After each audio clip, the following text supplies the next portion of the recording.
these years, I should have been playing football. I shouldn't have let anyone tell me I can't play because I'm a girl. Football is straight. It's powerful, it's strong, and it's happy, and it's sad, all mixed up together in one. And it's the voice for everybody. Football led me to my inner strength. And then once I found my own inner strength, now I had to shout it from the mountaintops to all little girls. Biggest mistake in my life, staying with someone that was abusive. Don't know why, but I think that had I not gone through that experience, I wouldn't be where I am today, possibly.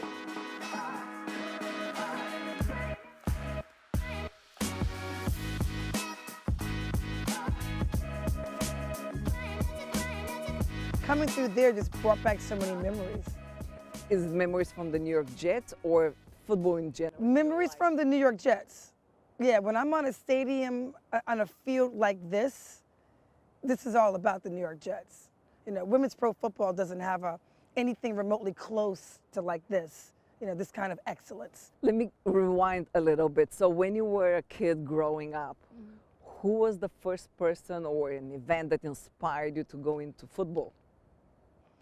You know what? I don't think it was one person, or I could say it might have been the Pittsburgh Steelers and the Dallas Cowboys rivalry years ago with my dad and I watching football. So I think I just like the bond of my father and I watching football. Was he supportive of you playing football? He wasn't. I can't say yes or no. It just was kind of like girls don't play, but we watched football together. So that was our bonding time. So when was the first time you really started seriously think about football? Never until I was 42 years old. Wow. 42 years old when I heard about women's pro football. Prior to that, I only liked or thought I could only watch it. I could only be in the bleachers or in the stands.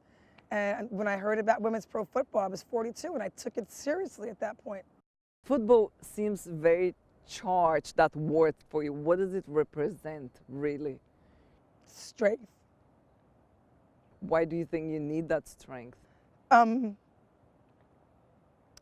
think for too many years, all women, girls, I think that we're just told to sit back and be quiet, and really not fight for what we believe in. Our voice is not that important, being a girl, being a woman. At least that's what I thought.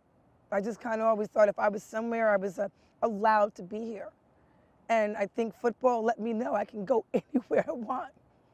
And it's powerful. Football is inner strength. It's powerful, and it's strong, and it's happy, and it's sad, all mixed up together in one. And it's the voice for everybody. Football led me to my inner strength. And then once I found my own inner strength, now I had to shout it from the mountaintops to all little girls. So for me, it's all about helping them out now, helping out the next person. And the next persons are these kids that need us to be supportive. Coming out, talking to them, letting them see someone that looks like them, that they can relate to. When they see me and they know that not only did I play pro football for a women's league, to be the first female coaching for the New York Jets in franchise history, it gives them hope. It opens up the doors of imagination for what they can do. Because this is not supposed to be possible, but it is. When was the moment, or was it a moment that you felt, okay, I made it, yes, that's what I wanted and I got it? That's a good question, because I think for me, I had a few of those I made it moments. Because each time I thought I made it or did something powerful, there was a bigger moment afterwards because of that first moment. So I want to say, I think when the head coach of the New York Jets calls you up and says, Collette, what do you think about being our coach this summer? That, for me, was making it, And then after getting to the camp and being there at the camp with all the players and all the coaches, then I was like, wow, I made it, I'm here, And then calling my dad to say, guess where I am? That was a make it moment, So there's so many, And then I think also when I get to visit a school and I have a whole auditorium full of little girls, little black girls, little Hispanic girls that are trying to make ends meet and decipher life.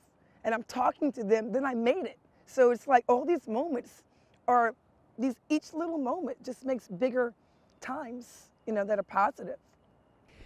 I know football is male dominated, extremely male dominated industry. What were some of the challenges that as a woman you encounter? I think some of the challenges are people just really not believing that we actually do it, and them just not wanting to take the time out. I don't think for the most part, and I don't want to bash men, but at the same time, women aren't getting their due respect. So for instance, when I say I played football, they might say, oh, flag. Not that there's anything wrong with flag, but why wouldn't you think I would play real football? What is the thing that frustrates you the most? I think just not being considered equal by most people. I think having to prove yourself over and over and over and over again frustrates me the most. What is the biggest mistake or a failure that you've learned so much from it?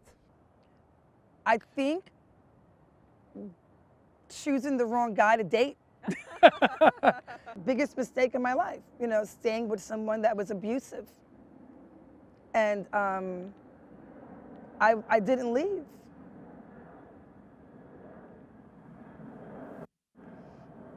Don't know why, but I think that it's probably what has shaped me today. So I went through some bad things, but I've learned a lot from it.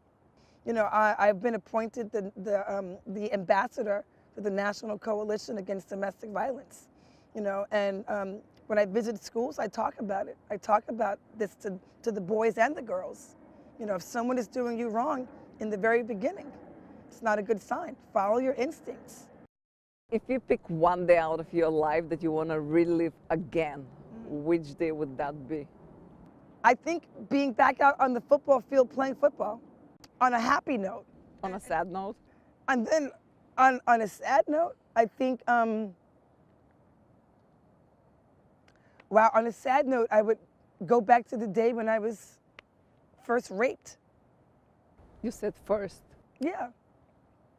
Was it more than one? Yeah, it was. And in college, by a family member, by my aunt's husband, just to be really, transparent. And I would go back in time and change that. I think I would really beat him up at this point instead of being scared. I was in shock and I was scared. You think you had a choice? I don't think anybody has a choice. You know what? That's such a tough question, because had I not gone through that experience, I wouldn't be where I am today, possibly. And many times we blame ourselves for those things. Yeah. That's why I'm curious. You said to change, assuming that you feel like you had some choice, which many times we don't. We don't. But in I a think it's situation the like blaming. that. That's the blaming part, where I did blame myself for years. But I think as time goes on and you grow as a person and you become stronger by things that you go through in your life, I stopped blaming myself. I know it isn't my fault. And I think that's probably why I'm where I know that's why I'm where I am today, because it's some things that have transpired in my life. But that's what I want to do. I want to keep giving women voices. I want to help. I want to give voice to the voiceless. It's what I want to do. Collette, thank you so much. Have a great evening.